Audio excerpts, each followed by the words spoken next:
তপস্যাকাল আমাদের জীবনে একটি বিশেষ সময়। এটি শুধুমাত্র উপবাস করার সময় নয়, বরং হৃদয় পরিবর্তন করার একটি বিশেষ সময়। এই সময়ে আমরা প্রার্থনা, আত্মত্যাগ এবং বিভিন্ন দয়ার কাজের মাধ্যমে ঈশ্বরের আরো কাছে আসার সুযোগ পাই। তপস্যার প্রথম ধাপ হলো প্রার্থনা। তাই প্রতিদিন সকালে একটু আগে উঠে নীরবে প্রার্থনা করুন, সুসমাচার পাঠ করুন এবং ঈশ্বরের বাণীকে আপনার অন্তরে স্থান দিন। ঐশ্য করুণার প্রার্থনা বা জপমালা প্রার্থনা করতে পারেন।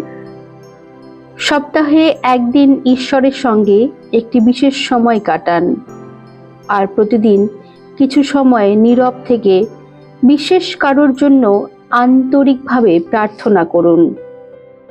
তপস্যা আমাদের আত্মসংযম করতে শেখায়। এই সময়ে আমরা ছোট ছোট আত্মত্যাগ করতে পারি, যেমন বাইরের খাবার বা অপ্রয়োজনীয় অনলাইন শপিং থেকে বিরত থাকতে পারি। ডিজিটাল তপস্যাও পালন করা যায়, যেমন রাত 8টার পর সোশ্যাল মিডিয়া ব্যবহার না করা। এমনকি সপ্তাহে একদিন অন্যদের প্রতি অভিযোগ না করার সিদ্ধান্ত হতে পারে একটি সুন্দর তপস্যা। দান ও দাতব্য কাজ প্রেমের কাজ।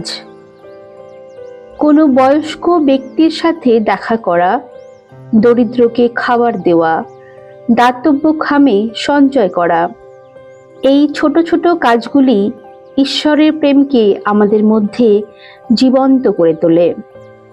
তপস্যা আমাদের চরিত্রকে আরো সুন্দরভাবে গড়ে তোলে।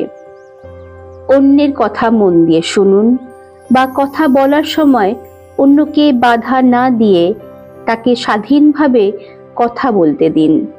ক্লান্ত থাকলেও একটু হাসুন। এমনকি যাকে আপনি অপছন্দ করেন তার সম্পর্কেও সদয়ভাবে কথা বলুন।